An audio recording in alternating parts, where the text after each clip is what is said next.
from the local station. This is Friday Night Lights on News 4 Jax Plus, presented by Farah and Farah, featuring 1010XL.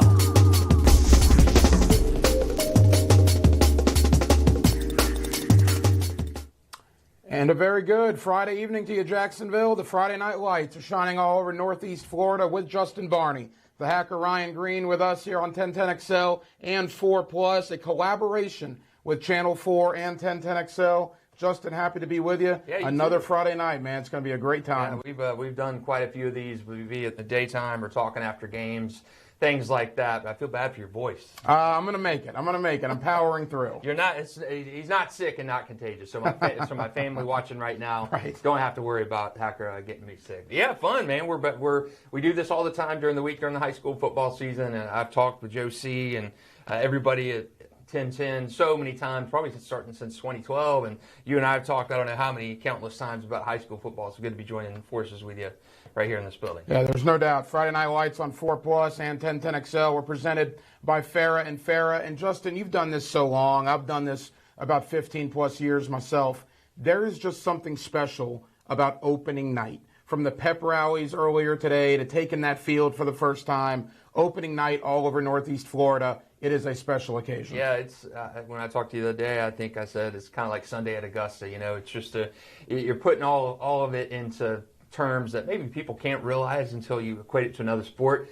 To me, it's Daytona 500, kicking off the NASCAR season where you got your Super Bowl the first week of the season, and that's almost like the week one of high school football. And then Sunday at Augusta, just that excitement. It's like Major League Baseball opening day. There's so many things you can tailor it to and tie it to.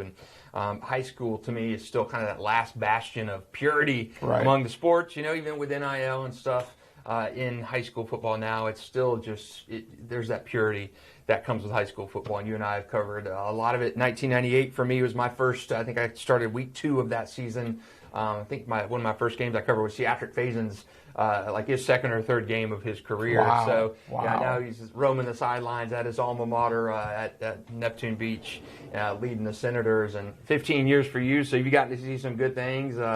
Derrick Henry during that time, right? So I mean, we've had the benefit and pleasure of covering a lot of these and telling a lot of these stories over the years. Yeah, there's no doubt about that. And look, we're going to talk scores. We're going to give you updates on what's going on out there. One thing that I noticed about this week's schedule in particular, week 1, right out of the gate, man, there's some bragging rights on the line. Baker County and Bradford County, a little bit outside our area, but Live Oak, Suwannee, and Lake City, Columbia. That is a huge rivalry over there. Trinity Christian, Ed White. And that's just the tip of the iceberg to these rivalries to kick off the season. Yeah, I mean, you're talking St. Augustine and Palaca, the second oldest rivalry in the state of Florida, behind Arcadia DeSoto and Wauchula Hardy. Series started in like 1922. I mean, we're talking things that have beyond 100 years now. It's just remarkable. And then Clay, Fleming Island, Columbia, Suwannee, a little bit outside of our region with the battle for the old Oak and Bucket, the blood rivalry, Baker County and Bradford.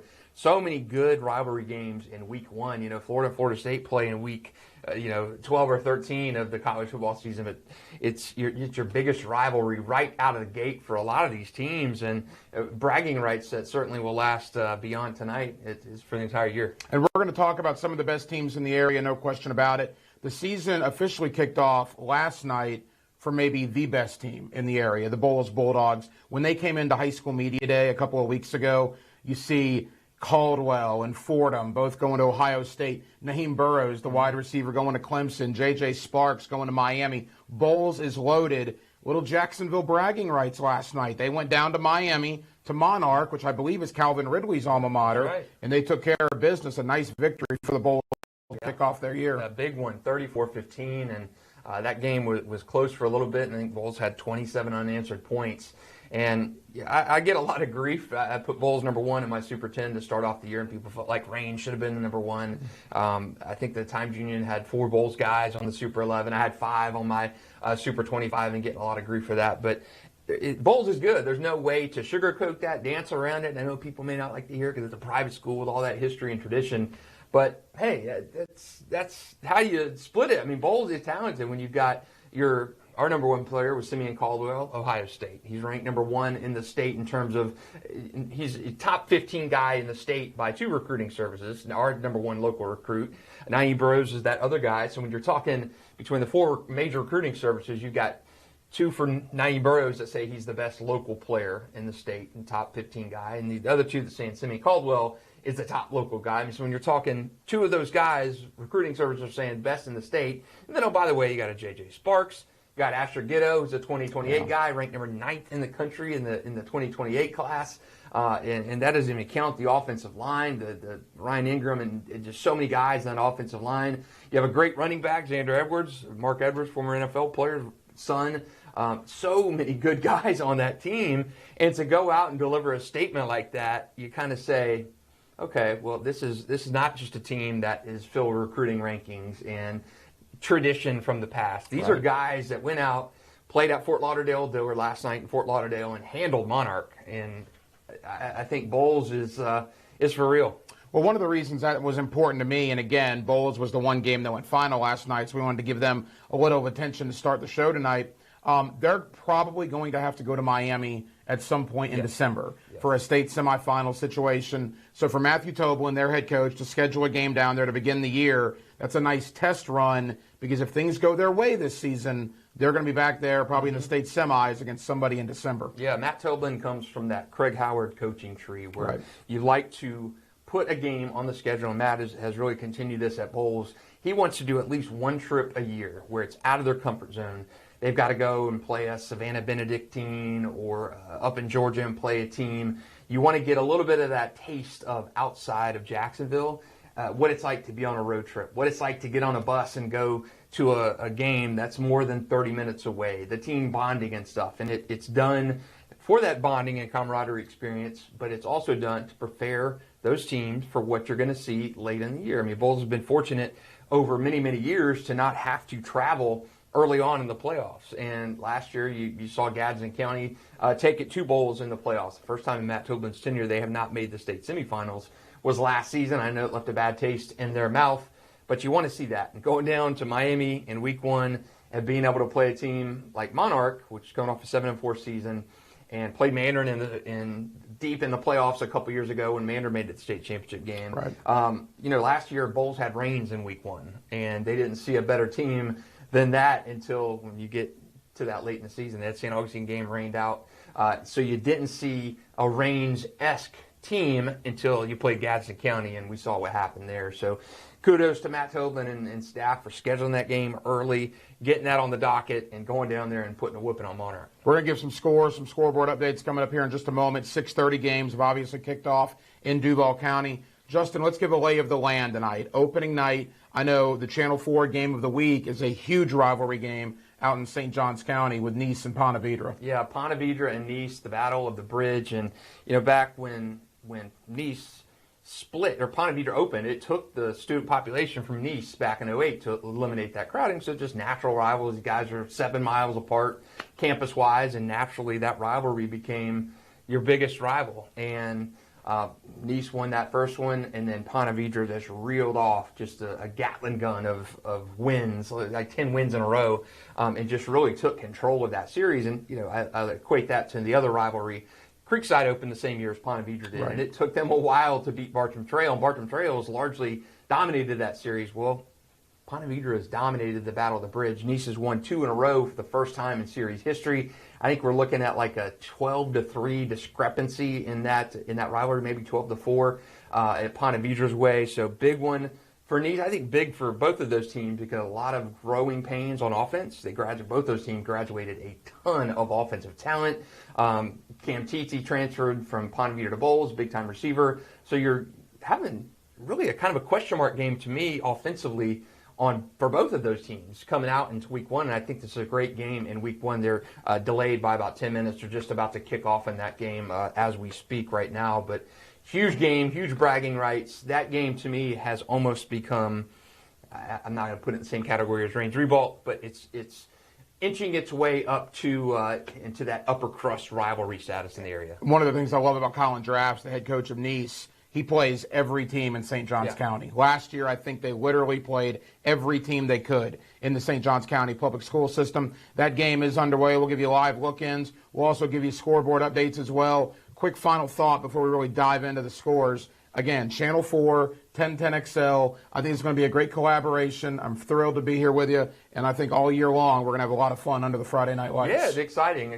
Last year Cole Pepper and I were calling the game of the week, and this is fun. This is it's different. You kind of rapping and talking as games are going on and stuff. We're going to get to see a little bit more than just our game of the week as we kind of progress and the season unfolds. We'll have live look-ins at multiple games, a little Red Zone-esque, and score updates and everything. And we've talked about, this is our show, bringing in guests and stuff to get a little bit of insight throughout the year from coaches and stuff. So excited to not only kick it off tonight, but to really to kind of look ahead. High school football is my favorite time of the year, and looking forward to doing this every Friday night during the regular season. Hopefully no hurricanes. Yeah. To your lips, to the football powers that be's ears. All right. Coming back, we'll talk about the best teams in the area. We'll give you a complete scoreboard update. We're glad you're with us. It's the Friday Night Lights on 4+, presented by Farah and Farah with Justin Barney. The hacker Ryan Green with you. We'll be back very Back under the Friday Night Lights on 4+, presented by Farah and Farah, the hacker Ryan Green from 1010 XL, Justin Barney of Channel 4. And one of the great things, Justin, about doing a show right now on a Friday night is obviously we can react to games in real time. And with that, Superior Fence and Rail, where quality matters, brings you this scoreboard update. A lot of Duval County games approaching the half, and the St. Johns County games have kicked off as well. Yeah, it's we just started in our game of the week in Nice and Ponte Vedra. It looks like Nice is putting a good little drive together. The question for me in this game, Hacker, I think, even though we have no score in this game, is offensively, what are these guys going to look like? And we'll come back. Nice is setting up for a field goal try here in this game of the week at Ponte Vedra. And man, it's all that crowd down there. Nice, as we take a live look in at this game right now. Field goal is up. And Eric Davis there. It is good. Wow. The field goal puts Nice up 3-0 in the Battle of the Bridge. Good kick there, and nice for Nice to get on that scoreboard That early. looked 40 yards, 45 yards maybe? Yeah, looked good. Offense was moving down the field, and they stalled out, and they put up 3 first. And last year's game was 24-7 points. Were not extremely easy to come by in that game, and both these offenses are really, in a sense, rebuilding at this year. They've lost so many good players at quarterback this year. For Nice, you've got quite a few different guys in here. You've lost the quarterback, you've lost a running back, you've lost your top target at receiver. So a lot of new guys, new faces getting a chance to get out early for Nice. Same with Ponte Vedra, too. When they come back on offense, we'll see what they've got to give. But 3-0 right now for Nice in the Battle of the Bridge. Let me ask you this. Mandarin has taken an early touchdown lead on Creekside. That's a big-time Duval County program, a big-time St. Johns County program. Mandarin lost a lot of pieces, yes, right? They lost Stubbs, the safety. They obviously lost Jamie French. Tremel Jones, although he didn't play a majority of last year due to injury, we all know about Bryson Wright, right? Mm-hmm. How great he was and that one-handed catch that went viral. What is your thought on Mandarin having to replace that much talent? Obviously off to a good start tonight against Creekside. Yeah, and the thing with Mandarin to me is you graduated and lost a ton of talent. Mandarin has usually been that team in recent years to get those impact guys, the transfers come in, and get a guy like a Bryson Wright who dominated middle school in St. Johns County to come up and play. So that was huge, and you come up and play with Tremel Jones last year, and you really get to play with him like 5 quarters because he breaks an ankle, misses the season. You got a lot of learning with Knox Annis, freshman quarterback, who was asked to kind of come in and play and take on that kind of elder statesman role as a freshman last year. They took their lumps. They took their lumps last year, big time, and I think that is significantly good for this season for Mandarin because Knox Annis looks really good.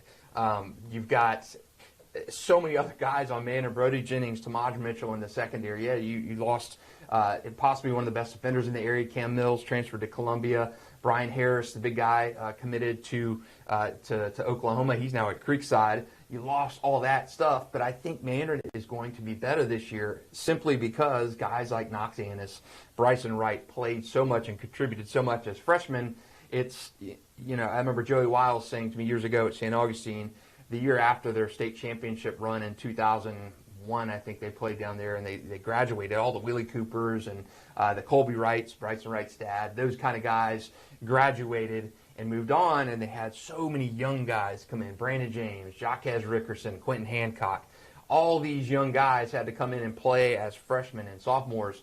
I remember Joey saying to me right before that first game, you better get us now. You better get us when we're young because you're not going to get us next year. And I feel like that was Mandarin in a sense last year. You better get us while we got these young guys and her getting the varsity reps for the first time, because next year it's going to be a completely different story. And I think that really goes along the theme of Mandarin this year.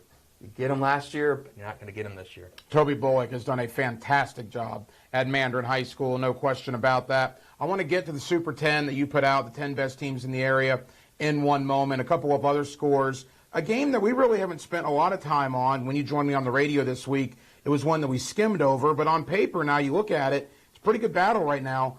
Oakleaf and Riverside. Oakleaf, a lot is expected out of them. Yep. Christopher Foy, what is this, year 3 for him, I believe, at Oakleaf. Made a deep run in the playoffs last year. We always know how good Riverside is. That game's in the second quarter, all tied at 7. Yeah, 7-all. And Jack McKissick is, to me, one of the better quarterbacks in the area. I have TJ Cole ranked as the number 1 quarterback. I don't think there's any question about that. The superstar from Raines, he was our player of the year last year. But I do think the gap between TJ and Jack McKissick as the number 2 quarterback, while wide, I don't think it's extremely wide. I think Jack had an unbelievable year last year, first season at Oakleaf as a true pocket passer. He's got Trace Barney to throw to, who led the area in receiving last year with 17 touchdowns. And Christopher Foy is a guy who, I remember Grayson Howard telling me when he was at Jackson, Coach Foy is a guy you will run through a wall or a brick wall for. He's that kind of guy. And when you have a guy like that you're playing for and you believe in, and that coaching staff, things are set up good for Oakleaf. But again, they're in a district or in a region with Mandarin and Nice as well, so only one of those teams could get out of that region. But yeah, on paper, Oakleaf looks really good. When Oakleaf knocked off Nice in the playoffs last year, that caught a lot of people off guard. It kind of was an arrival point for Christopher Foy and what he's doing. Final game before we get to your Super 10 teams, the best 10 teams entering the 2025 season. We talk about the bragging rights. Ed White, Trinity Christian. It's early, but Ed White has taken a 7-0 lead. Yeah, and these two teams really remind me a lot of one another, because last year Ed White was really, really young. They were starting a lot of sophomores, a lot of freshmen. You did have Patterson over there, who was a senior, but you had a roster that was really, really young for Lawrence Johnson. They go 8-4 and reach second round of the playoffs before losing to St. Augustine.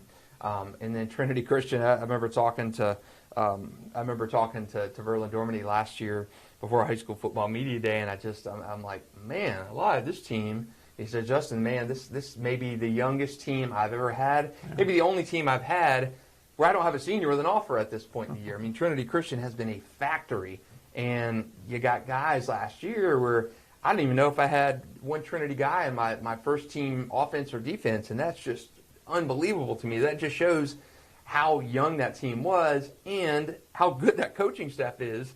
On Facebook, I see all these adults saying, we call this Trinity the 14U Trinity team because there's so many young Trinity kids. Right. They went 10-4 and reached state semifinals last year, and that maybe the quietest state semifinal season I have ever seen. It would not be surprising to see Ed White win that game tonight. I do think Trinity Christian is probably still the favorite in that game, but man, those two teams remind me a lot of each other. Some changes on the Trinity Christian staff as well. We'll see how it meshes. We'll talk more of Verlin Dormany later on. Entering year 35 on the sideline at Trinity Christian, an absolute living legend on the high school football sidelines. All right, to start the year, the Super 10. I know this gets a lot of reaction. Yeah. People care what Justin Barney has in his top 10, no doubt about that. When you do this to begin the year, it's all about expectations. It's all about what you believe on paper. So let me ask you this. Bowles, Raines, Bradford County, St. Augustine, I would imagine those are probably 4 of your better teams in your rankings. Yeah. And those are the teams with all the hype coming into the year. Yeah, and I think it's almost historical programs when you look at it. I mean, Bowles has got 11 state championships. Raines has got 3 state championships. Mandarin has got a state title. St. Aug's got a state title. Played for one a couple years ago. So when you're looking at these teams, these are teams that have been perennially good programs. And yeah, you may have some ebbs and flows, but these are teams that have kind of withstood the test of times. When you ask somebody from not familiar with Jacksonville lay of the landscape, hey, what's your high school football impression? Well, you guys got Reigns down there. You guys got Bowles down there. You got these teams move the needle outside of our area, and it's because they've been so good for so long with so much stability. And I think until you kind of move the needle, get some of these coaches out of here and let new coaches, when Verlin goes from Trinity, whenever that is, I think there may be a period of transition. But, for a Trinity, for a St. Augustine with Braddock there, Toblin at Bowles, Maslin at Reigns, I mean, you're not going to see any kind of change there until I think maybe some new blood comes in there and you see maybe a drop-off, but it's not happening. Well, we talk about Mandarin, we talk about Reigns, Bowles, all the teams that you expect to be there. Talking to you earlier this week, there are some teams that maybe are under the radar. I think Beachside is a team that both of us are pretty high on. A young program, but those kids have been together now 3 or 4 years, a lot of senior leadership. I'm really interested in what Beachside is going to do. And I don't know if they made your Super 10 or not, but I see Sandalwood has an early lead. You caught me off guard earlier this week saying Sandalwood's going to be much improved. I think so, and I think Brad Kessel is a good coach. I think he's going to do a good job there, but there's no way to slice it and put lipstick on a pig. He came at a bad time. Program was down on numbers. You're kind of in a transitional time, and he came at a bad time. Numbers were down, coming off a winless season. Adam Geist stepped down, who had done a remarkable job there, and you just weren't getting the kids at Sandalwood. And if you don't have kids there, if you got 40 kids on your team, I remember a game at Nice with Sandalwood over there, and I went up to Adam while there were players working out. I'm like, is this your varsity team? I was stunned at how few bodies they had out there. And he said, Justin, it's just we don't have the numbers like we used to. And when you go from Sandalwood was the biggest school in our area for a long time. When you go from having 100 kids come out to having 40 kids come out, it's a big difference. And kids tend to follow the flock of, hey, they're not going to go to – when DeMarcus Walker's at Sandalwood, kids are going to go there and play. But when they're scoring 45 points a year, which they have basically for the last 2 years, you're not going to get kids. But I do think if the win doesn't come this week against Menendez, I think Sandalwood is going to surprise some people this year. I'm higher on Sandalwood than I should be for a team that's lost 20 games in a row. Quickly, we've talked public school programs, private school, Bowles, Trinity Christian, University Christian. Are those the three? Yeah, and you got to look at Providence as well, too, with Maurice Williams. He's done a good job over there. I think it's going to be a little bit different with graduation of Mason and his son Mason at quarterback, and I think that's going to shake up Providence a little bit. Providence has been really good under Coach Williams. I will never forget the night that Providence beat UC about 2 years ago. Sometimes when you look at these scoreboards, you'd have to do a double look. What a win for Providence. And you talk about Mo Williams, that win 2 years ago really put that program back on the map. Yeah, and they used it. They had a really good season last year, and had Mason Williams not gotten hurt 2 years ago in the game, or 2 years ago, I think they would have had even a better finish to that season. I think he had a knee injury in a game, and he was not nearly as effective for the rest of the year. But, man, credit to Mo Williams there. He's another guy that kids want to play for. You buy into that system. I mean, Providence is not a team where you are going to have the numbers as you have at a Bowles or a UC. And you just don't have that traditional history like you have at those other schools. But every so often when you can kind of get those guys together, have a guy like Mason come in and lead that team and get guys kind of buying in and building into the system, you're going to see some good things. And Providence kind of captured that lightning in a bottle and did that. Having said all that, quickly, what does your 10 look like, your Super 10 list? Yeah, I don't have a ton of change. I had a preseason one last Friday night, but I only had one shakeup from last week in my Super 10, and Nice lost to Trinity Christian, so I moved them out, which I know people are taking shots at me online. But I have no, not you. Well, I really did that because Nice's offense to me was question mark. You lose your top quarterback, top receiver, top running backs. I think there's going to be a drop-off. So Bowles, I have them at 1. Of course, they won last night against Monarch. Reigns off this week. They have them at number 2. St. Augustine and Palac, how they're playing right now. I have them at 3. Oakleaf at 4. Mandarin at 5. Bradford at 6. Beachside, which I know people have given me grief for this. Beachside at 7. Fourth-year team. But I'm expecting a lot from Pete Duffy's Barracudas. You mentioned it a second ago and alluded to it. these guys have been together for 3 and 4 years, and that is saying something. When you're a good team previously, I mean, Beachside has got good receivers, big receivers. Maddox Hunt said, and Drew Watson, and he catching passes from Eddie Jordan. He's a smaller quarterback, but man, he is good. Pass for over 5,000 yards. I have them at 7, Trinity Christian at 8, Ed White at 9, and Ponte Vedra moving in to replace Nice at 10.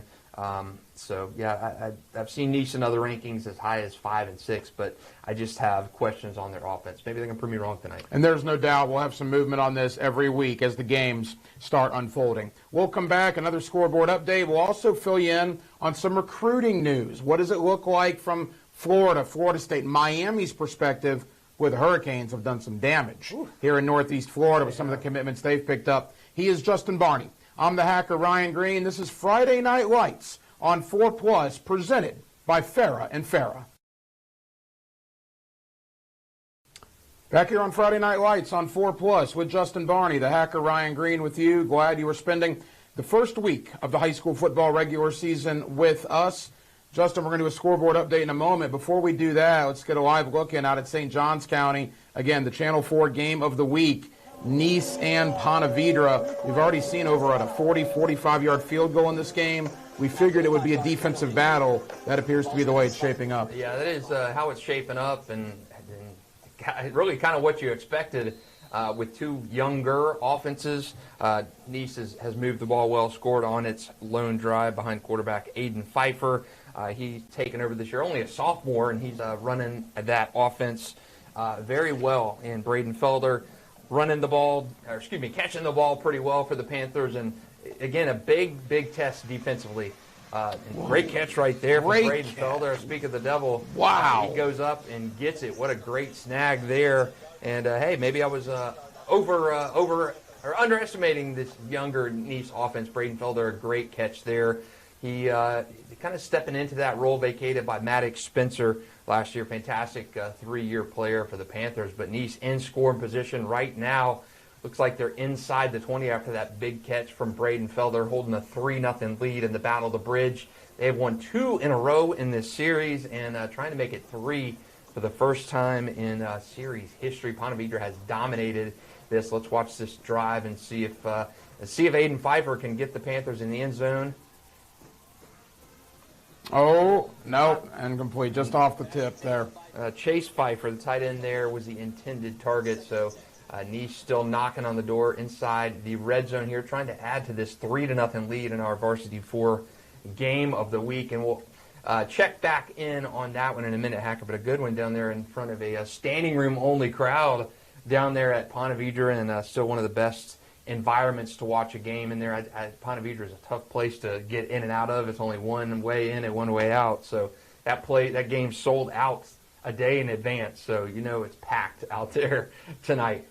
Yeah, we'll let you know if Nice punches it in here in just a moment. But Justin, week 1 of the regular season, you always look for surprises. As we do another Superior Fence and Rail, where quality matters, scoreboard update, maybe one of the early surprises is Riverside 7 apiece with Oakleaf at the half. Yeah, very surprised. That's the backyard's always a difficult place to play. I think that's an underrated place in the area in terms of watching a game and the experience. It feels like a really intimate setting, and Riverside's one of the most beautiful campuses around.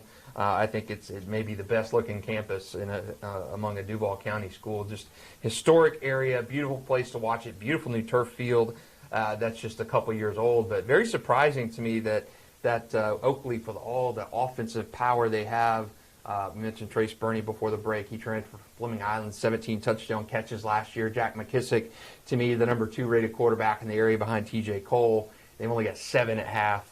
To me, a little surprising for a team going against a Riverside team that was just 5 wins last year. We haven't talked about Clay County yet. Let's briefly go out there. Battle of 2 new head coaches. One very familiar to us with Fleming Island and Clay. Yeah. Fleming Island an early 7-0 lead. And welcome back Tom McPherson to the head coaching ranks. He's been kind of all over the place. He's been at Ridgeview out there back in one of the first guys at Ridgeview. He's been at Baker County. He's been at Bishop Kenny. And he's been an assistant coach for a little bit of time at different places. The good guy. He's on YouTube. If you ever follow him on YouTube, he's a great guy to interact with on there. Very knowledgeable coach. But yeah, Fleming Island, he took over for Derek Cipoletti, the interim head coach out there. Derek kind of steadied the ship last year after Chad Parker's quick exodus before the season began, and was an interim role, led them a couple rounds deep into the playoffs. He was planning on staying on as coach this year. He did actually accept that job, and then it just, I've talked to you about this, I've talked to other coaches about this. Coaching is a difficult, thankless job for not a lot of money. Yeah. Derek works in the private sector. He's not a teacher or anything, so he had to step down from that Fleming Island coaching job and focus more on that private sector job. Tom McPherson stepped in, so he is back out in Clay County, probably where he belongs. He's been at Orange Park, been at Ridgeview, and now at Fleming Island. We'll give you more scores as they are rolling in, but I want to talk, Justin, about some of the best players in the area here in 2025. You go back a year ago, my goodness, the talent in this area, Solomon Thomas, all the Mandarin kids, I mean, it was top-notch.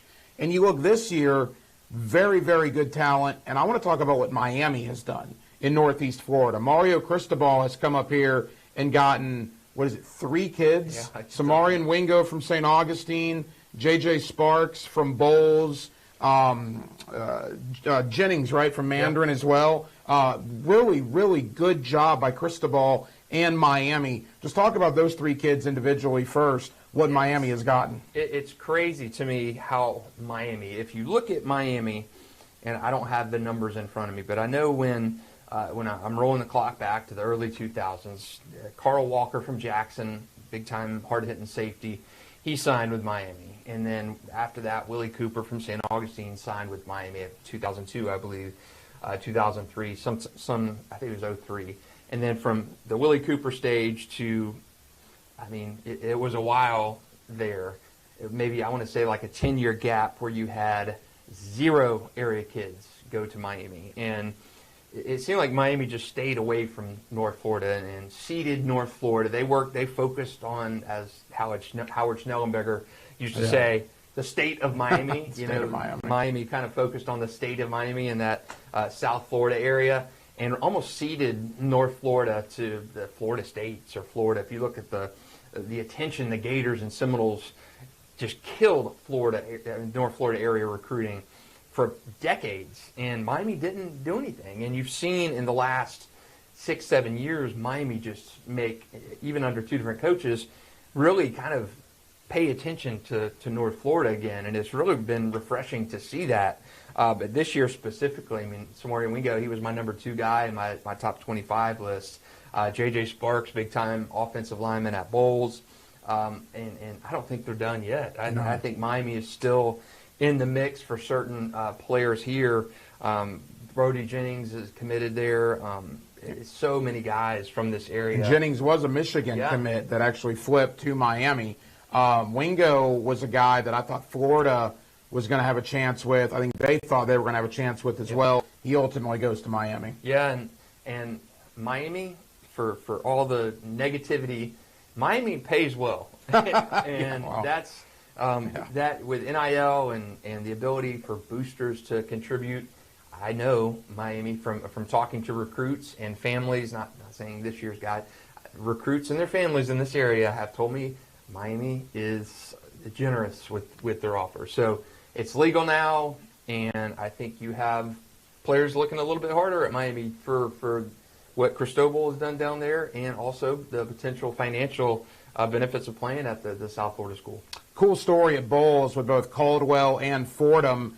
Not going to an SEC school, not going to an ACC school. They're both going to Columbus, Ohio to play for the Buckeyes. Yeah, it's crazy, too, because that is another program where I can remember Maurice Wells at Sandalwood went to Ohio State. Again, then there was a big gap between guys in the area going to Ohio State. And you just did not see that. Sean Wade goes to Ohio State.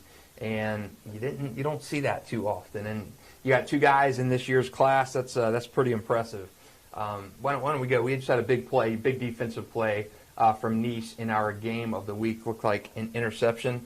I couldn't tell you if that was Kyle Hurtado with the pick or Jaden Haynes, but Pontevedra with the turnover. In the sequence before that, Nice had missed a field goal, so that lead is still 3-0 over the Sharks. Pontevedra turns it over right there. So still 3-0 in the varsity 4 game of the week in the Battle of the Bridge. So that, I think that one is how we've seen that one is going to come down to the wire tonight from how things have looked so far. And you had to expect it was going to be a close game, a defensive battle. That is exactly what it's turning out to be. And whoever wins this game, obviously a great start to their year. Whoever loses this game, it's going to sting, but it will probably help them in the long run. Yeah, I think it'll help them in the long run, and maybe not on social media, maybe not between the parents and Facebook posts and stuff after the games, because this is a rivalry.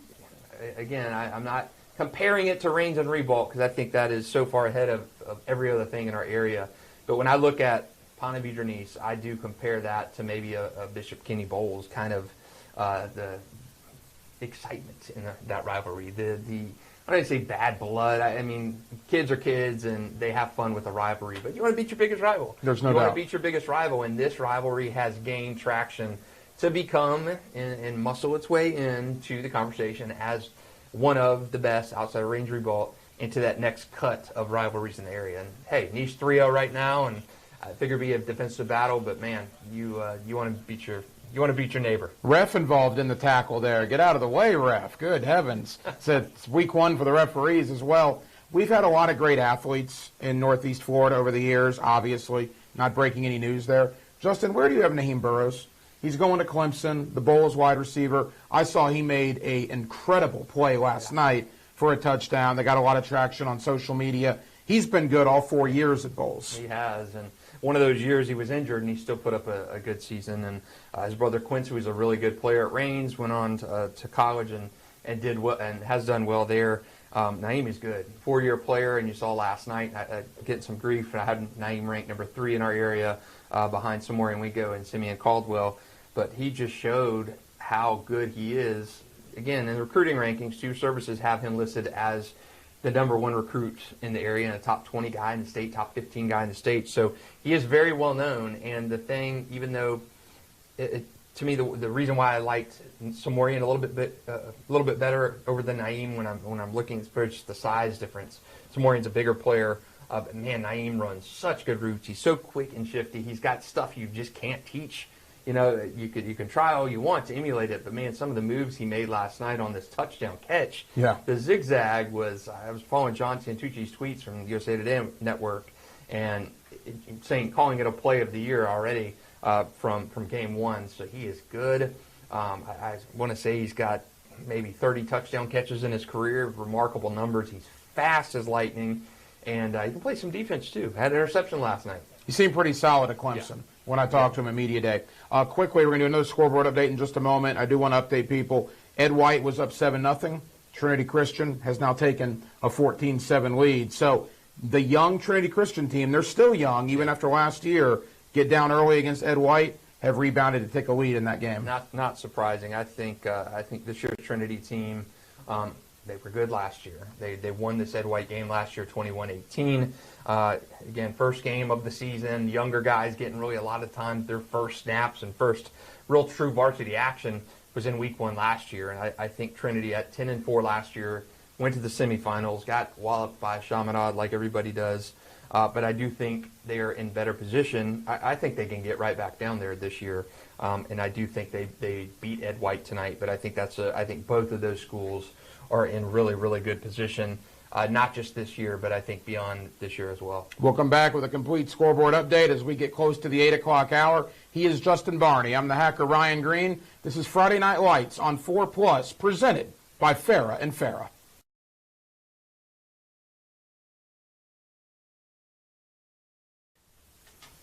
With Justin Barney, the hacker Ryan Green with you. The Friday Night Lights roll on. Week 1 of the regular season. Glad you're joining us here on 4+, the Channel 4 game of the week, a defensive battle right now between Nice and Ponte Vedra. And that seems to be what's going on all over the scoreboard. We're going to do a complete update, Justin, in one moment. Not a lot of high-scoring games right now. It appears the defenses across the area are ahead of the offenses. Yeah, and it feels like Jaguars training camp, right? Feels like what we've seen out there. But, yeah, a lot of I expected it in our game of the week with Nice and Ponte Vedra. 3-0 right now after the end of the quarter. Jaden Haynes was the guy who had that incredible interception that we saw when we dropped in on there. So 3-0 Nice in the Battle of the Bridge. But yeah, a lot of the Oakleaf Riverside game was a little bit of a surprise for me. 7-0 at half. I expected Oakleaf to be putting up a number right there, but they are in a scoreless game. But a lot of flat offenses so far, and maybe that's due to the weather. Maybe the weather and field conditions have something to do with that. But yeah, defensive night so far. Well, they always say beginning of the year the defense is ahead of the offense. That appears to be the case on the opening night here across Northeast Florida. Superior Fence and Rail, where quality matters, gives you this scoreboard update. And again, a couple of surprises. You mentioned Oakleaf and Riverside, a surprise. Is it a surprise that Creekside is keeping it as close against Mandarin right now? Yeah, I saw Creekside. I was at the Bowles the Bowles Creekside game last week in the Kickoff Classic, and Bowles went through Creekside like a hot knife through butter. I think we were up 27-0 in the end of the first half when I left that game. Ended up winning substantially, like 45-14. So Creekside had nothing on that defense. Sean McIntyre and his staff, good coaches, and defensively they're to be able to hold Mandarin down in that game with as good of an offense as Mandarin has. Creekside's offense was something that had worrisome spots this year. When you graduate Sean Ashtonfelder, Harrison Garrido, guys that have been just a central part of your offense for a few years, and you saw that struggles last week being at that Bowles Creekside game. But yeah, so far so good, I think, to be able to hold Mandarin in check and be in a one-score game with them right now. You know, real quick, you talk about ceilings and floors for some of these better teams. Obviously, teams playing tonight will be better in November. Who do you see, what team do you see maybe off to a slower start this evening, but you're not going to be worried about it because they're going to be there in November and December? Yeah, I think when we talked about it just a little bit ago, I think Mandarin, Nice, and Oakleaf are all three teams in the same region in 1-6A that slower starts. I mean, I would have expected Mandarin to be up on Creekside. I mean, they won that game like 57-13 last year, and right now it was like a 9-7 game. Mandarin, I expected Mandarin to be further up in that game than they are now. Not worried about Mandarin at all. I think they're going to be fine. Nice up 3-0 in a game right now. Actually, just looks like there was just a score in this game. Did they punch it in? If we want to drop in on it, but it looks like a score right now in the game of the week. Braden Felder, or is that Aiden Pfeiffer, I think, it looked like Aiden Pfeiffer on the keeper in that to get Nice across the goal line. So the Panthers about to take a double-digit lead over the Sharks in the Battle of the Bridge, and this is bad for my score prediction in this game. I had Ponte Vedra winning the game 19-7, so they need to manufacture some points and stop Nice. Or my prediction, I'm going to be 0-1 in this game right now. But man, good game so far. Aiden Pfeiffer and his starting appearance tonight. He's only a sophomore, and he has got Nice in the end zone for the first score of the game. And man, good start for Nice against Ponte Vedra defense. I thought would be solid, and offense has answered the call so far. So Battle of the Bridge has been all Panthers through just over a quarter right now. A 10-point lead in this game feels like a big lead with the way these two defenses are playing. We'll certainly keep you updated. It is the Channel 4 Varsity 4 Game of the Week. We are at halftime under the Friday Night Lights, at least for this program. 1 hour down, 1 hour to go. He is Justin Barney. I'm the hacker, Ryan Green. We'll come back with a complete scoreboard update. And let's give a little love to some of the coaches in the area as well, including one coach that has gotten out of the coaching game, although he's still the AD, Marty Lee. We'll give him a little love next as well as the Friday Night Lights roll on, presented by Farah and Farah. Back under the Friday Night Lights with Justin Barney, the hacker, Ryan Green with you on 4+. We are presented by Farah and Farah. Week 1 of the high school football regular season, and we are glad you are with us. We'll do a scoreboard update in just one moment, Justin. It is a little bizarre, though. Week 1 of this football season is unlike any we've seen in a few decades, as Marty Lee, no longer the head coach at First Coast High School. He is still the athletic director. I actually had Coach Lee on my radio program last night, but it's bizarre knowing Marty Lee is no longer in the head coaching circles. Yeah, Marty is a good old guy from Vicksburg, Mississippi, and he was just the third head coach in First Coast High School football history. Wow. And he'd kind of been, First Coast opened in 1990 as well, so he's been coaching there since the 1990s. And doing a great job at it, too. Probably their pinnacle, though, for a good bit of time. First Coast had the best program really in the region. They had guys every year. DeAndre Johnson was Mr. Football, led him to the state championship game as a freshman. Chris Black, Reggie Northrup, Daniel McMillan, all these guys at First Coast. Ryan Stamper, who's now with the Jaguars. I mean, you could just, the list goes on and on and on. Marty coached so many of these guys, and for probably about a 7 or 8 year period, First Coast was the destination for players to go to in Jacksonville. And it's kind of the turning of a page when a guy like that calls it a career. And I've been fortunate to know Marty pretty well during doing this. Great guy, always very open and speak his mind and speak what's on his heart. And he turned things over to Jarvis Parker this year, and had a chance to go and catch up with him over the summer and walk through the locker room and hear a lot of the good old stories from the shipyard days from Marty. But he knows it was time, and you may see Marty from time to time on the show with us this year. Yeah, absolutely. I'm going to have him on the radio side of things a bunch as well. It certainly is a trend, though, Justin. When you look at, if you go back a couple of years to Kevin Sullivan, Daryl Sutherland at Bartram Trail, and now Marty Lee, guys that have been in it a long time are getting out. Are they getting out because it's time, or are they getting out because of the new era we are in with high school football? Yeah, I think it's a combination of all those things. I think it's the time required to do it. I mean, when guys like Marty and Kevin and Joey Wiles got into the field, the profession, you were still trading videotape at midweek with the other coaching staff, right. And to scouting and stuff. And then it became huddle, and then everything has increased, technology and expectations and parents and get my son a scholarship, and everything has increased time-wise for these men, and the pay has not increased. No. I've been a proponent of this. I've tracked coaching salaries very closely for about 10, maybe 11 years, and there's no way you can ask or expect that if a coach is making, I want to say Duval County's last pay raise was in the 90s.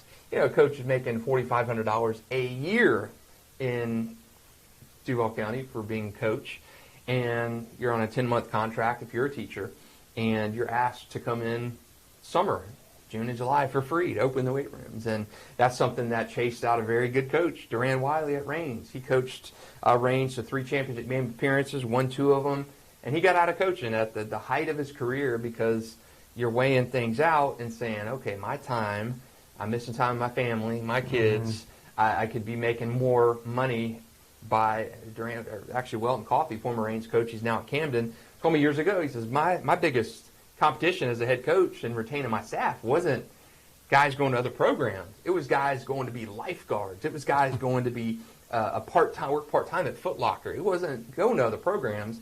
Guys could not pay the bills being coaches, and I think that's more true now than ever. And I think when you add the time aspect and element of it in, and what these guys and women give up in coaching, and it's the stress and the headache. If you were paid like they are in Georgia, which that's a well-documented situation, it would be easier. But I think the time investment and stuff you put in is just not worth it. You talk about the old guard, really the only one left is Verlin Dorminey, and obviously 35 years on the sideline for Coach Dorminey. We just had a big play in the Nice game. Nice kind of taking it to Ponte Vedra right now. Enrique Ordonez, I think his family out there in California is watching, and wow, what a play from him. The unbelievable play, and he ended that with a vault into the end zone. He is happy.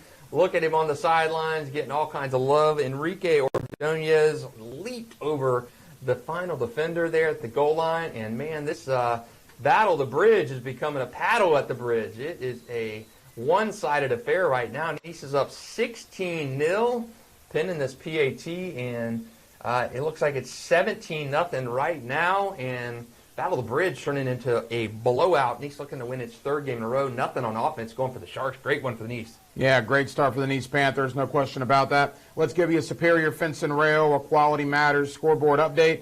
Oakleaf has taken the lead in the 3rd quarter on Riverside. You probably expected that. Close in the first half. Looks like Oakleaf is starting to assert themselves in the 3rd quarter. Yeah, not surprising on there. I think Oakleaf is just too good, and I think Riverside playing for a half with Oakleaf is pretty good. And just to repeat, I was Enrique Ordonez on that touchdown for Nice, finishing off a nice run with a jump into the end zone.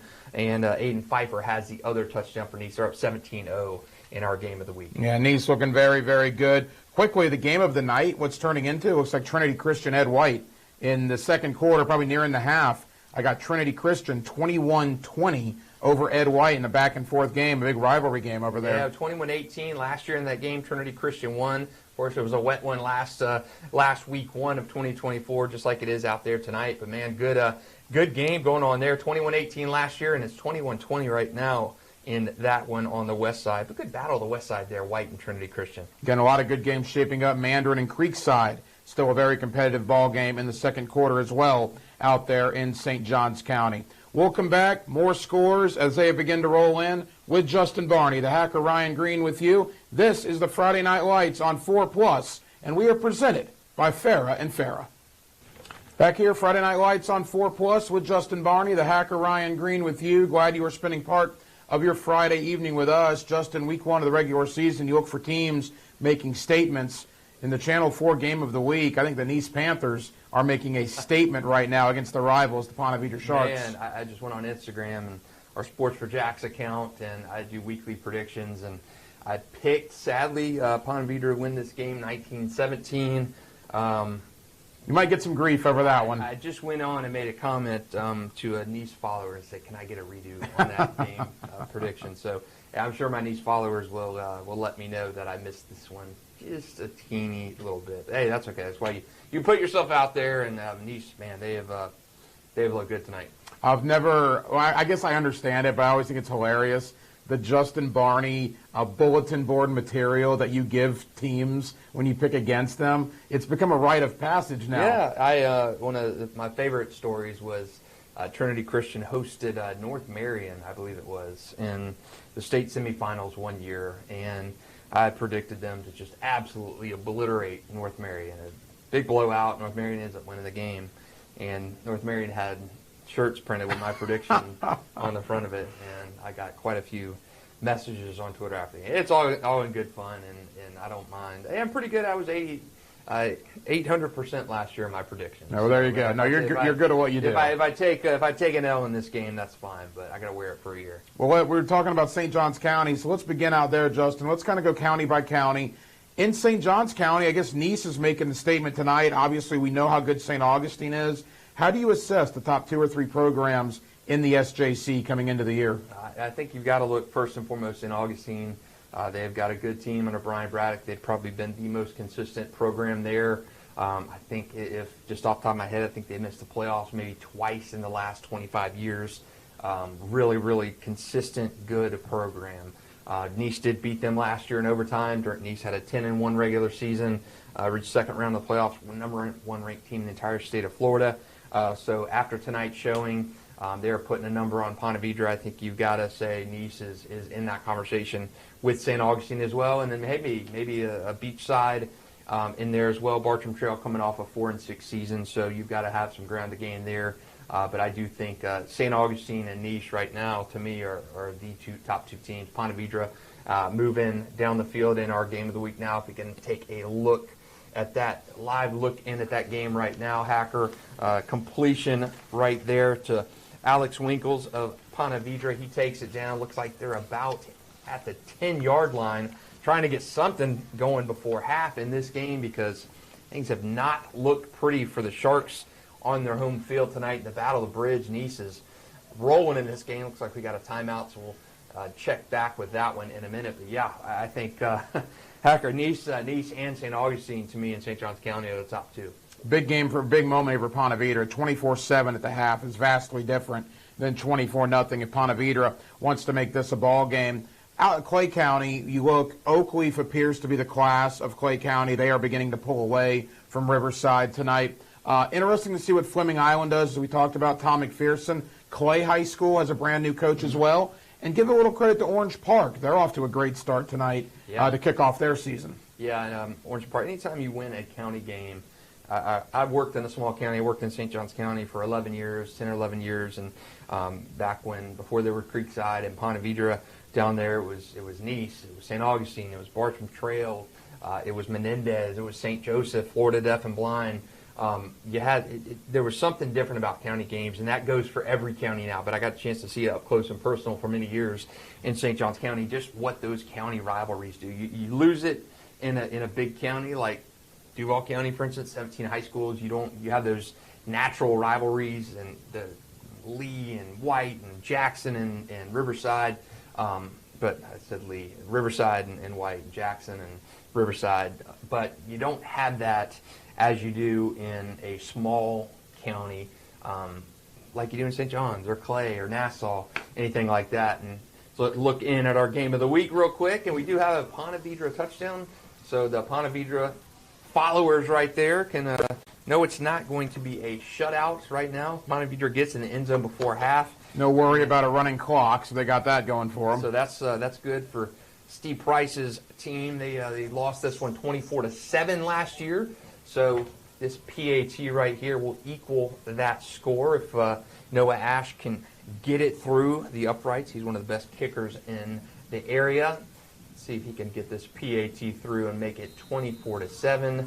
And he does. It's 24-7 in our Varsity 4 game of the week. And, man, Nice has looked really, really good in this game, Hacker. I don't know if you were expecting to see that, but Nice has shut me up this week. Yeah, Nice has been very good. But, again, 24-7, you go into the halftime locker room, a little bit of confidence. If you can come out quick in the third quarter, punch another one in, well, then all of a sudden you got a game in the fourth quarter. So we'll see what happens as both Nice and Ponte Vedra get set to go into that halftime locker room. We've talked about St. Johns County, Justin. We've talked about Clay County.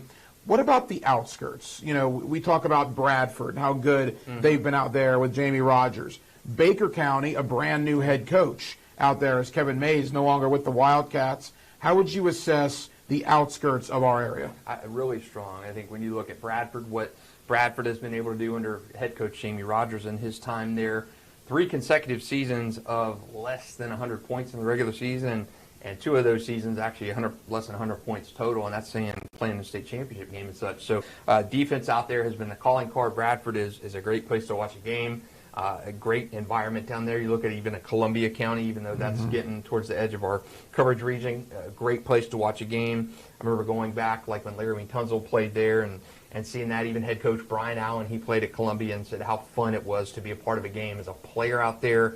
Now he's a head coach. So those smaller counties are just Friday night lights at its core. You look at a Nassau County, those games are unbelievable. I'm surprised, Palatka is one of the unbelievable games to watch a game at the pit out there. It's a really cool environment. St. Augustine Palatka games have been unreal to watch.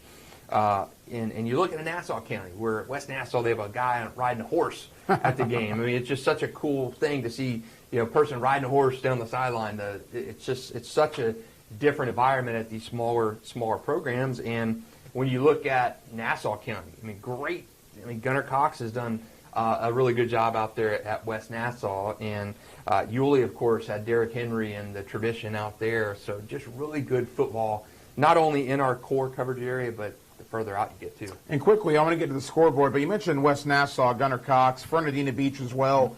Both of those teams left the FHSAA, and it appears it was a good move because both teams are thriving now with their new dynamics. Yeah, and I love that option for them. And I've talked about it with multiple West Nassau coaches over the years. When you're going in a district, and your district includes bowls and range, which it did for many years, right? It doesn't matter. West Nassau had some unbelievably good teams, and you knew you were never going to get. You could have a 7-3 season and get absolutely crushed in your district games, and you're home for the postseason. It makes sense for teams like Paxton, like Stanton, West Nassau, Fernandina Beach, to play in the Sunshine State Athletic Association because it gives those guys a chance on equal playing field to come home with something. And I think that is better than the alternative of which has gone on for many, many years, and that's just getting dog-walked by the teams you knew you had no chance against. Let's get a Superior Fence and Rail Quality Matters scoreboard update. A couple of games that we have not mentioned. Atlantic Coast is putting it on. Terry Parker. Right now, it looks like the Stingrays, Justin, are going to get off to a 1-0 start. Fleming Island has added a touchdown. They lead Clay 14-0. Baldwin and Inglewood in a pretty good defensive battle. I got 7-3 Baldwin. heading into the halftime locker room. And we talk about Menendez and Sandalwood. Let's give Menendez credit. Another St. Johns County team. I got Menendez 17-7 over Sandalwood in the halftime locker room. Yeah, hey, that's good. And for Sandalwood, you've got points, and that's something you didn't get a lot last year. Menendez is right on the cusp of St. Johns and Flagler County. They've got a good coach, Anthony Rivers. They've got some really good players. I know some expectations this year. Their big game is St. Augustine, a big, huge rivalry game there. But if you lose that, they've only won that game once in that series history, and that began all the way back in 2001. They've only won that series one time in that series. So if you can muscle in and be, to me, I've always said, if you can be the third best team in St. Johns County, you've really, really accomplished something. And Menendez, I don't know if they have the firepower to do that this year, but I think they're in that conversation. There are a couple of teams that are playing teams from outside the area. One that got your attention, Newberry and University Christian. Yeah. Looks like a good one right now, all tied at 14. Yeah, and that's a great test for David Penland III's team right out of the blocks this year. Newberry handed Bradford its only 2 losses last year behind an absolutely breakneck, brutal defense. And to be able to hang with Newberry at week 1, week 5, whenever, to be able to hang with the Panthers, that is great progress for head coach David Penland III. You mentioned St. Augustine and Palatka. St. Augustine 14-0 on Palatka. Looks like the Yellow Jackets are starting to put it together. Bradford has found the end zone. It was a defensive battle between Bradford and Baker County. You talk about the bragging rights out there. Bradford is in the end zone 7-0 over Baker. And a lot of times that 7 points has been all that Bradford has needed to win a game. And I don't know if this year is going to be any different than the last, but I'm going to say you continue to roll with that as long as it works for you. And Bradford, many, many years under Jamie Rogers, 7 points has been all they have needed. You will still be on here until 9 o'clock. You guys have the television show on Channel 4 tonight at 10:30. I'm about to head to the radio station for the Friday Night Lights postgame, which will get underway at about 9 o'clock. Big picture, we're 2 hours in, 90 minutes in for week 1. What are a couple of things that have caught your eyes so far this evening? I think some of, again, not the whole games have not been completed yet, but fast start for Riverside against Oakleaf and be able to hang with them. Menendez, good start for Menendez against Sandalwood. Good start for Sandalwood getting into the end zone. Far too many times last year you've not been able to do that if you're Sandalwood. Nice has looked phenomenal tonight against rival Ponte Vedra to be up 24-7 in our game of the week. And I think one of my probably top 5 questions this week for me coming in was, what was Nice's offense going to look like? I keep beating the drum and saying that, but graduating your quarterback, your running back, your top receiver, multi-year starters, I thought this Ponte Vedra Nice game was going to be 19-17, kind of decides the game. We get down to the wire, and Nice has just handled Ponte Vedra so far in the first half of this game. They're up 24-7. Pretty impressive performance right there. Justin, I enjoyed week 1, my friend. Yeah, week 1, 1 down, 11 more to go, right? Justin will be here till 9 o'clock. JSO, I'm not going to go too fast, but I'm going to head over to the 1010XL studios for the radio program in about 30 minutes. Stay right here on 4 Plus as the Friday Night Lights roll on, presented by Farah and Farah. Welcome back to the Friday Night Lights on 4 Plus. Justin Barney, my co-host Ryan the Hacker Green, is headed back to his station at 1010XL. You can catch them starting at 9 o'clock on the airwaves there. And before we talk any more of Game of the Week, where right now Nice is up 31-7 on Ponte Vedra. And I will say I picked Ponte Vedra to win this game 19-7, and it's not looking the best right now. Nice has been absolutely laying it on them tonight. Touchdown pass from the Pfeiffer brothers, Aiden Pfeiffer, a touchdown pass to Chase Pfeiffer to put Nice up 31-7 in the Battle of the Bridge. 7 seconds left to go before halftime, and I'll have full halftime stats coming up for you here in just a few minutes when this game goes to halftime. But man, it is all Panthers in the Battle of the Bridge. They are looking mighty good to win their 3rd consecutive game in this very hotly contested series. And right now I want to go to a kind of a wraparound scoreboard. A lot of games entering the 4th quarter, the 6:30 starts. A lot of games in rain and lightning delays. We'll have that for you right now. The Superior Fence and Rail scoreboard, where quality matters. The scoreboard update provided by Superior Fence. Right now, Menendez 17, Sandalwood 7 at the break. Orange Park 28-0 over Ridgeview. Nice 31-7, as I mentioned in our WJXT News for Jacks Game of the Week. Sumner up 20-7 on Bartram. A little surprise in that one. Bartram won that game 35-12 last season. Newberry and University Christian 14 all in that one. A little up north, Camden County 42, Eastlake 14. Down in Stark right now in the blood rivalry, Baker County and Bradford. The Tornadoes up 7-0 in that one. Columbia in a rain delay. Baldwin and Inglewood in a rain delay. Baldwin or lightning delay. Baldwin up 7-3 in that game. Paxton up 14-6 over Wolfson in a quasi-brain bowl battle between those two programs. Trinity Christian up 21-20 at the break over Ed White. That's a great game. Two Super 10 teams there. Fernandina Beach 35-6 over Hilliard at the break. That's a nice little Nassau County rivalry, but man, it has been all Nice over Ponte Vedra in our game of the week so far. Battle of the Bridge has been all Nice Panthers. One more score update to tell you right now. 23-7 Oakleaf over Riverside at the backyard. That is a really good game right there. That game was 7-all for a little bit of time. So Oakleaf and the Knights finally kind of kickstart things and gear. They're my number 4th ranked team. And they struggled a little bit in that first half, which 7-all at halftime. So a little bit of some ups and downs for teams here tonight. So we talked about it a little bit before, Hacker and I, and a lot of new coaching faces this year. We touched on Marty Lee leaving or stepping down from his head coaching position at First Coast after quite a few years. He's still the athletic director over there at the Shipyard. But I'm going to run through a lot of head coaching changes this year at Baker County. Told you Kevin Mays left. He's down in the program now in South Central Florida. Brock Kennedy is the head coach at the Wildcats now. Jeff Gerke taking over at Clay County. Ken Bailey at Eagles View. At Inglewood, we have Alexander Muhammad. He's replacing Kevin Johnson. Kevin Johnson now on the staff at Rains, so he is on Moncrief helping that coaching staff get even better. Jarvis Parker, of course, we just mentioned Marty Lee. Jarvis is the head coach in waiting announced last year. He is the new guy in charge at the Shipyard for Marty Lee. Patrick Turner, he of both Menendez and Palaca High School of recent. He is the new head guy at Flagler, Palm Coast, Fleming Island. I told you about Tom McPherson taking over for Derek Chipoletti. At Harper's Community, Nathaniel Whitehead taking over for Jackson Wilcox. Some more of these. Frank Andrea, former guy at St. Joseph and Eagles View. He has at Old Plain Christian. Lance Lowry, he's at Palaca now, taking over for Patrick Turner. Stanton, Tocoy Creek, Union County, and Westside, all with new coaches. Dennis Bettinger at Stanton. Kevin Doling at Tocoy Creek, Union County's got Lamar Waters. He takes over for Andrew Thomas, and Michael Burns at Westside. A little bit of coaching, let's say upheaval, but a lot of cycling through and a turnstile of coaching changes this year. Look in right now, we are going to halftime in the Battle of the Bridge, where you can see the scoreboard right there.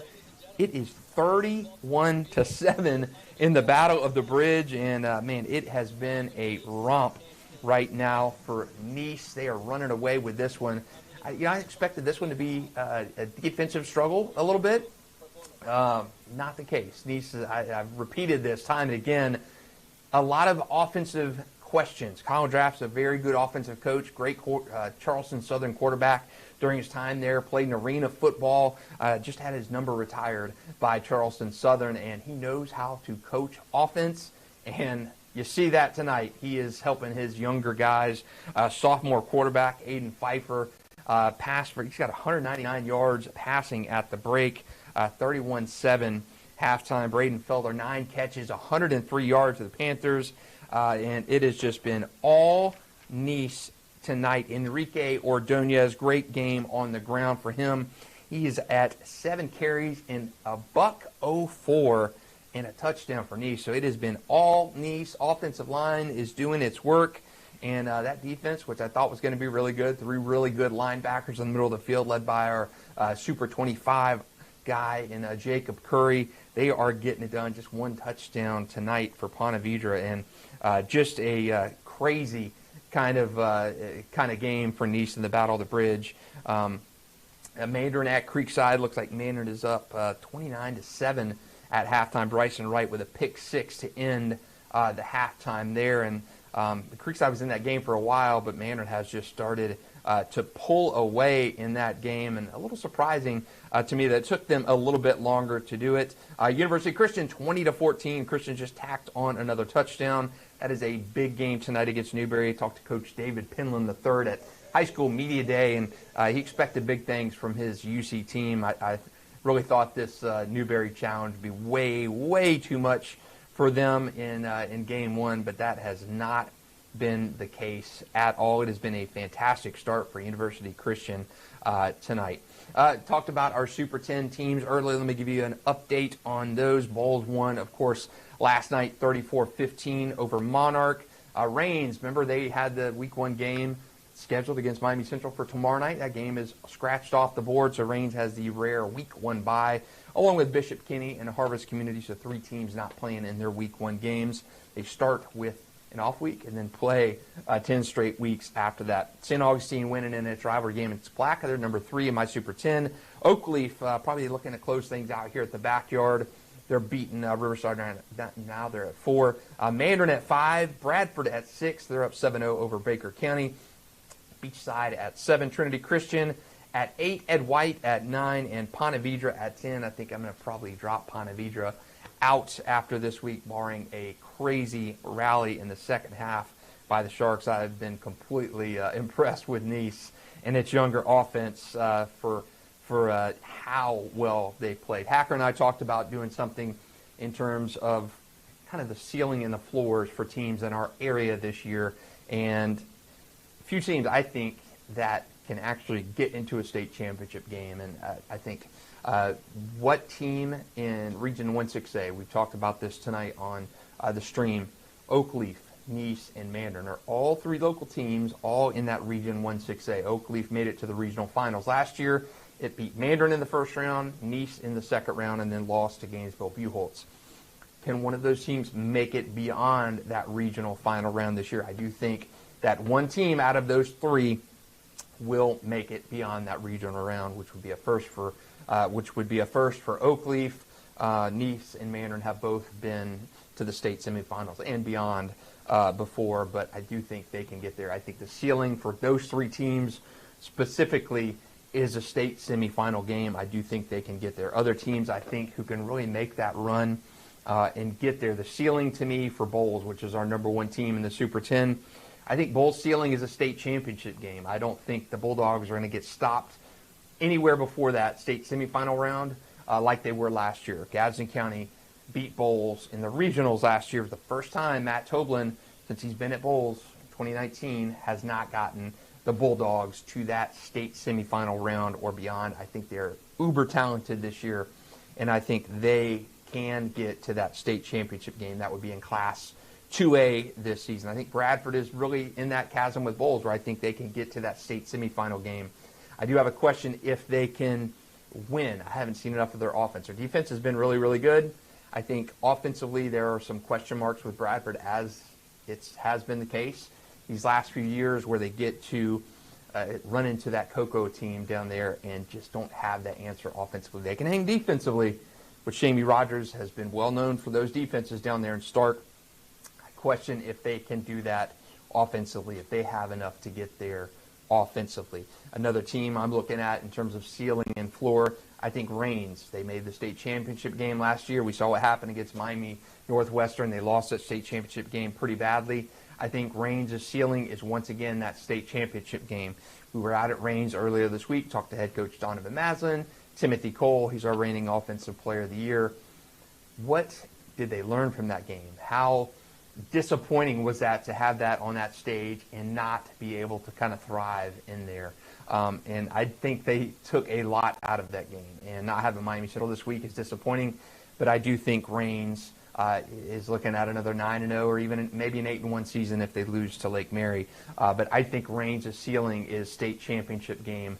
Once again, I think their floor is probably the state semifinals. They're just that good. TJ Cole is phenomenal, really, really good player. He's going to push for Offensive Player of the Year again. So I think Rains' ceiling is state championship game once again. St. Augustine, another team, I think ceiling is state championship game for them as well. Their floor, I think, is probably a regional final if you run into one of those panhandle teams in that regional final. I question if they have enough offensive firepower after graduating the Lachlan Hewletts and Carl Jenkins Jr. They do have some more in Wingo. They do have James at quarterback. They have Trendell Anderson at running back, and they have Julio Santiago at receiver. So I do think they have weapons on the offensive side of the ball. I just am curious how much you can do if you run into a Plantation American Heritage again down there in that state semifinals like last year. We had a really good team, but you're not going to beat a South Florida All-Star team, which our teams run into once they get into that state semifinal round. It's just tough to get there. Other teams in my top 10 where I'm talking ceiling and floor, I think Mandarin, Oakleaf, Nice. I think they all have the same ceiling and all have the same floor. State semifinals for all the three. Floor would be a regional final for those three. Beachside, kind of my unsung team this year, maybe a little bit higher ranked than some people feel they should be, but I think their ceiling is probably that regional final round in Class 5A. Floor is probably the second round for them. They're really, really good. I do think they can probably push for a state semifinal spot. Don't know, though, if they have the defense to kind of get past that round. Trinity, Ed White, and Ponte Vedra. Trinity Christian was a state semifinalist last year with a young team. They got there. They went 10-4. You're not going to beat a Chaminade. I don't think any team in our area is going to beat a Chaminade. Trinity got there last year with a team that was mostly sophomores and juniors, and quite a few freshmen on that team as well. I think Trinity Christian's ceiling, again, is probably a state semifinal under head coach Ferland Dorminey. You're 35 for the man as well. So I think the ceiling for Trinity Christian is that state semifinal round again, depending on who you get matched up in that semifinal. Again, you're not going to beat a Chaminade in 1A. University Christian, kind of the same thing. I think if they can get by, I think it's going to be University Christian, Trinity Christian, come regional final time. Whoever gets there, state semifinal. I think Trinity and UC are in that same chasm in terms of ceiling and floor. I think they both can get to the state semifinals. I think the floor is probably that. I think the floor for them both is the state semifinals as well. Ceiling for both semifinals and floor for both state semifinals. And Ponte Vedra, my last team in the Super 10, I think their ceiling is probably second round of the state playoffs, and floor would probably be first round of the state playoffs. So that's my ceiling and floor. Do I think we can have a team win a state championship this year? That's tough. That is really tough. And Sponge Franklin and I talked a little bit about that on our Varsity 4 podcast this week. It's tough. I think we're in the same spot as we were last year in terms of, I think a Reigns could get there. You're going to run into that same problem as you did last year in the state championship game where you got to beat a Miami Northwestern or a Miami Central in that state championship game, and that is a tough ask. I think it would be a tough ask for any team in our area to beat that behemoth from Miami. I just think it's realistic. It is what it is, and it's tough to beat that Miami team once you get to that state championship. I know probably get some eye rolls for it, but I do think our best shot at a state champion is probably in that Class 2A window.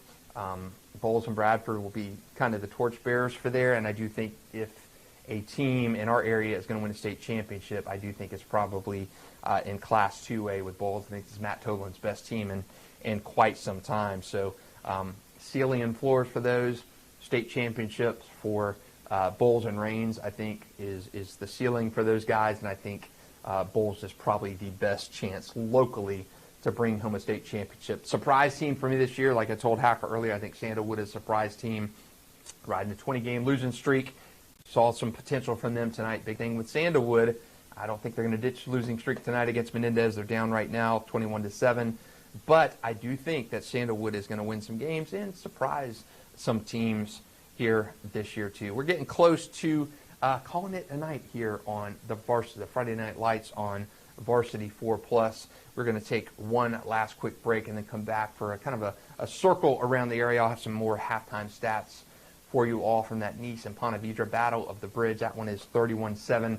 About 6.5 minutes left to go in halftime of that game. But when I come back, and I'm going to take one more scroll around the area, look at some potential upset bids in Week 1 of high school football. We'll see you right after this break when Friday Night Lights on 4 Plus returns. Welcome back to Friday Night Lights on Varsity 4 Plus, and we are getting close to the end of our first show. Thank you for all watching tonight. As Ryan the Hacker Green, he was here for about an hour and a half, and he is headed back over to 1010 to do his Friday Night Light show. We got you covered everywhere tonight on 1010XL and 92.5 FM, and then at 10:30 tonight, you can tune in right here on News4Jax Plus or on Channel 4, and we have got highlights coming to you from all kinds of games this week, including our Varsity 4 game of the week, the Battle of Bridge right now. Still about 3 minutes left to go before they resume that one in Ponte Vedra Beach. Of course, the host team Sharks are down right now, 31-7 to their rival Nice Panthers, and barring some majestic comeback right now by Ponte Vedra, and it's a young offense, they are going to lose their third straight to Nice in this series, and that would be the longest winning streak for the Panthers in this series. And Colin Drafts, give credit to Colin Drafts. He's got a sophomore quarterback tonight, Aiden Pfeiffer, who is playing really, really well. The defense has been really good tonight as well. I thought it was going to be a defensive game. I keep saying that time and again, but it's been all offense on the Nice Panthers, and sprinkling a little bit of that defense, and they're doing good. And it's been Enrique Ordonez on the ground, Aiden Pfeiffer through the air, and a phenomenal defense led by those linebackers. Jacob Curry, a Super 25 guy for us. 31-7 Nice in the Battle of the Bridge. Not too long to go in that one before the Panthers can bookmark a third straight win. I know that'll be bragging rights for those guys at Nice for an entire year, 31-7. Probably a couple minutes before they kick that back off. You can find highlights of that one coming to you tonight on our Varsity 4 show. We got all kinds of shooters out at games tonight. I just got a text from Jamal over at the Castle at Creekside. Mandarin 29-7 right now over Creekside at the half. Bryson Wright, about a 100-yard pick six to end the half for Mandarin. And then talk about Bryson Wright real quick before we wrap up. Here is a kid who just turned 15 this week. If you were anywhere connected to an internet, a phone, or anything over the summer, you saw Bryson Wright. He was on the Jaguars 14U flag football team, which went to the national tournament and mopped the floor to win the national flag, NFL flag tournament, and he made catch after catch after catch that went viral on social media. He interviewed with Travis Hunter and the NFL Network during Jaguars training camp. He has been phenomenal. Ryan O'Haller in the Florida Times-Union did a great story today on Bryson Wright and just what it means to Bryson, to Mandarin, to be successful as he's been. Again, that 15-year-old kid has been just unbelievable. Probably in terms of the modern era of recruiting, I look at since Rivals came into existence, about 2000. We've had a lot of guys who have been in that top 20 national conversation. Laramie Tunzel of Columbia, Derrick Henry was a top 10 guy by the time he graduated. Tim Tebow, believe it or not, he was high on the recruiting list, but he was still below like C.J. Spiller, Matthew Stafford in that class of 2006, still a top 25 guy.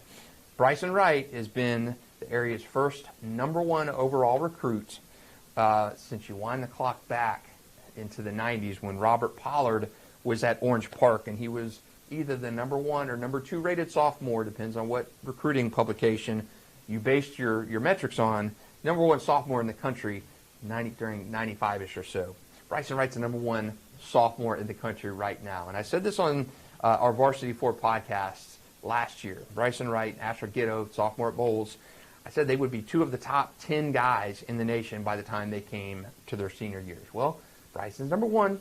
Asher was #9 in the Rivals rankings that just came out this week. So pretty good start for those guys. Dominated middle school football, and they have been probably better than advertised through a year and a game of their varsity careers. Phenomenal athletes. So I always say I judge things recruiting-wise on Tebow, who was phenomenal from 03 to 05 at Nice, and then Derrick Henry, who was otherworldly by the time he graduated in 2013.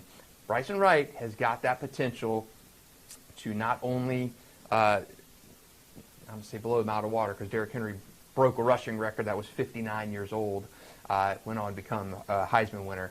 But he has got the potential, Bryson Wright's got the potential to be in that conversation by the time he has done his career. So that has been just a remarkable story to follow. We got all kinds of highlights coming up. We got Alessandra at our game of the week. She went down and also saw Palaca in St. Augustine. You're not going to miss our highlights from week 1. That is coming up in about an hour and a half on News4Jax Plus and Varsity 4.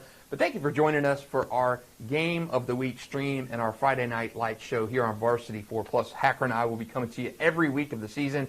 Make sure as we wrap up right now, join 1010XL for the highlight show with Hacker, and he'll talk to some coaches, and then join us right back here at 10:30 for our Varsity 4 high school football show. For now, Justin Barney and my colleague Ryan Hacker Green, thanks for joining us, and catch us back next week, same time, here on Friday Night Lights on 4 Plus.